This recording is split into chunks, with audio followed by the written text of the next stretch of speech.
네, 울산 화력발전소 보일러타워 붕괴 사고 오늘로 7일째인데요. 어젯밤에 매몰자 2명이 추가로 발견이 됐습니다. 이제 2명이 매몰된 상태인데요. 어제 4호기와 6호기 발파 작업도 진행이 됐죠. 이러면 수색과 구조 작업이 어떻게 되는지 좀 궁금한데요.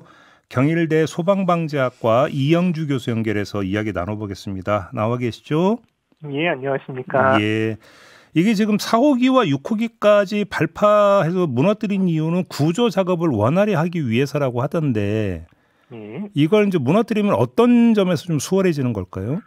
예, 사실은 이제 4호기와 5호기, 6호기 이렇게 나란히 있는 상황에서 지금 5호기, 가운데 있는 5호기가 이제 붕괴가 된 상황이었거든요. 그렇죠. 근데 그 현장 주변에 4호기와 6호기가 이미 이제 이 취약화 작업이 어느 정도 완료된 상태에서 그 인접해 있었기 때문에 사실은 이제 이 구조 현장이라든지 이런 데 장비 운용이든 또 현장에 활동들을 하기 위한 안전조치 이런 것들이 사실 이런 위험성들이 상당 부분 많이 고려가 됐기 때문에 적극적인 어떤 이 조치들이 이루어지지 못한 상황이었거든요. 쉽게 얘기하면 뭐 크레인이라든지 이런 중장비 투입이 어려웠다라는 거죠, 간단히 이야기하면. 예, 맞습니다. 뭐 중장비 운영 이제 진동도 있을 수 있고 또 여러 가지 영향 요인들이 있을 수가 있어. 또 중장비 운영이 아니더라도 구조적으로 취약한 상태니까 또 이를테면 전혀 생각지 않은 상황으로 이제 붕괴될 수 있는 가능성까지 염두에 두다 보니까 사실은 이제 좀 더 속도감 있게 적극적으로 구조나 수색이 어려웠던 부분들이 있어서 사실 어저께 이 발파를 통해서 사실은 4, 6호기를 먼저 해체한 상황이다 이렇게 이해하시면 되겠습니다. 그럼 이제 그래서 이제 중장비 투입을 해가지고 이제 뭐 쌓여 있는 지금 이제 그 뭐 철골 구조물들을 일단 전부 다 드러내고.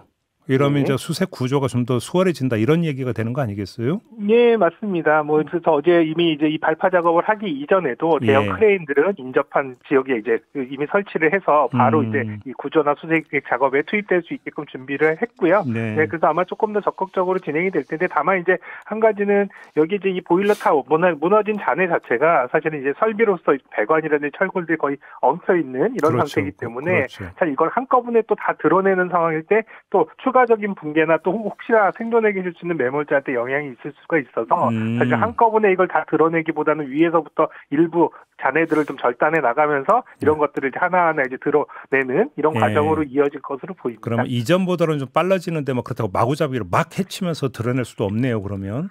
예, 맞습니다. 아직까지는 지금 이제 확인 안 된 두 분이 생존해 계실 가능성도 전혀 배제하지 못하기 때문에 뭐 이런 부분들 염두에 둔다면 조금 더 조심스러울 필요도 있는 상황입니다. 그러면 지금 속도나 지금 앞으로 전개될 그 속도를 감안을 하면 수색 구조는 언제쯤 마무리된다고 봐야 될까요? 지금 어제 발파 작업 이후에 지금 한 하루가 채 지나지 않았는데 말씀해 주신 대로 지금 이제 2명의 위치가 확인이 된 상태고 지금 아직 나머지 이제 2분만 확인이 안 된 상태거든요. 그렇다고 한다면 빠르면 뭐 오늘 내일 혹은 또 이번 주 주말 이전까지는 대부분 뭐 생존 여부랑은 상관없이 일단은 이 매몰자의 위치 확인이나 식별들은 가능할 것으로 이렇게 좀 추정이 되고요. 주말 이전까지? 예. 그래서 아마 이런 부분들이 확인이 된다면 오히려 현장에 이제 수습하는 작업들은 뭐 좀 더 속도감 있게 진행될 것이다 이렇게 예상을 해봅니다. 얼마나 가족들이 발을 동동 구르고 계시겠어요. 좀 하루라도 빨리 좀 진행이 됐으면 좋겠고요. 교수님께서 해체 계획서를 직접 검토를 하셨다고 들었어요. 예, 뭐, 이 언론에서 이런 내용들을 좀 이제, 자료들을 확보한 것들을 좀 같이 검토를 해달라고 그래서요. 내용들을 좀 들여다봤습니다. 그러면 이 해체 작업에서 좀 그 발견된 문제점 이런 게 있을까요? 지금 이 보고서가 한 300페이지, 한 400페이지 정도 가까이 되는데요. 사실은 이 계획서 전체 내용으로 보면 해체 공사 전반에 관련된 내용들, 그리고 또 그 중에서도 좀 대부분 이게 발파를 이제 하는 이런 작업들이기 때문에 발파 작업 중심으로 내용들이 상당 부분 많이 이제 기록이 되어 있어요. 다만 그래서 이제 뭐 일부 언론에서 제시됐던 이런 뭐 상부부터 이제 작업이 진행돼야 되는데 이 순서가 왜 안 맞았느냐라고 하는 지적은 조금 좀 다른 부분은 있어요. 왜냐하면 해체 공사 자체에 대한 부분들은 상부에서 하부로 순서로 그러니까 이건 한마디로 이제 붕괴된 이후에 잔해를 제거하거나 여러 가지 과정들에서 상부에서 하부 쪽으로 진행된다라는 부분들의 작업 순서는 제시되어 있지만 이 취약화 과정에서의 어떤 작업 순서라든지 이런 부분들은 아니거든요. 그렇기 때문에 이제 이런 부분들은 조금 이제 실제로는 좀 확인이 좀 필요한 상황들이고요.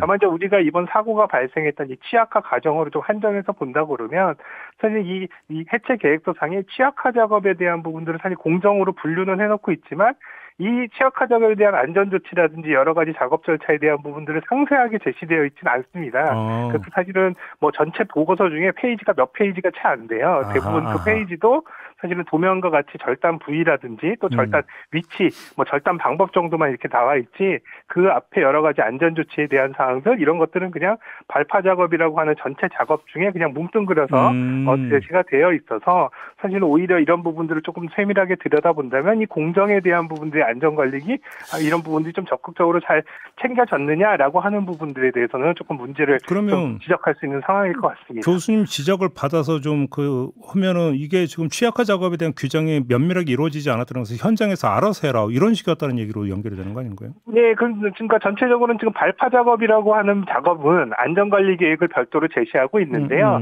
이 발파 작업이 앞전에 선행되는 이 취약화 작업에 대한 부분들은 별도의 안전관리 계획은 없고 그냥 발파 작업 안전관리 계획상에 녹여 있는데 그것도 취약화 작업 때는 이러이러한 것들을 어떻게 해라, 안전조치를 사전 사후에 어떻게 해라 이런 내용들이 사실 구체적으로 제시되어 있진 않아요. 그러다 보니까 사실 뭐 물론 이 발파에 관련된 부분들 이 작업들을 그동안에 많이 해왔던 이 업체 측에서는 당연히 뭐 그냥 이렇게 진행되는 거다라고 하는 관례적으로 진행을 했을 수 있는 가능성은 있지만 어쨌든 지금 상황이 발생한 걸로 본 지금 시점에서 보면 이 취약화 작업이 사실 건물을 무너뜨리기 전에 좀 약하게 만들어 놓는데 안전에 대한 부분들을 좀 더 챙기고 이래야 되지 않을까라고 하는 일반적인 좀 이제 아쉬움이나 혹은 또 문제점에 대한 부분들의 제기는 충분히 가능한 상황이다 이렇게 보겠죠. 그러니까요. 지금 다른 발전소 두 곳에서도 거의 같은 방식의 작업을 진행하다가 중지된 곳이 두 곳이 있다면서요. 예, 맞습니다. 그래서 사실은 이 중지된 현장들도 사실 지금이라도 일단 중지를 시켜놓고 취약화 작업이 진행되기 전에 또 이런 사고가 발생했기 때문에 더더욱이 그런 위험 요인들이 있는지 없는지를 살펴보고 또 사전에 여러 가지 안전 조치 또 그 작업 중에 또 발생할 수 있는 위험 요인에 대한 부분들을 조금 더 면밀하게 검토를 한 이후에 그 이후에 이제 작업들을 다시 재개하는 게 바람직할 것 같습니다. 그게 정답이겠죠. 알겠습니다. 교수님 말씀 잘 들었습니다. 네, 감사합니다. 네, 이영주 경일대 소방방재학과 교수였습니다.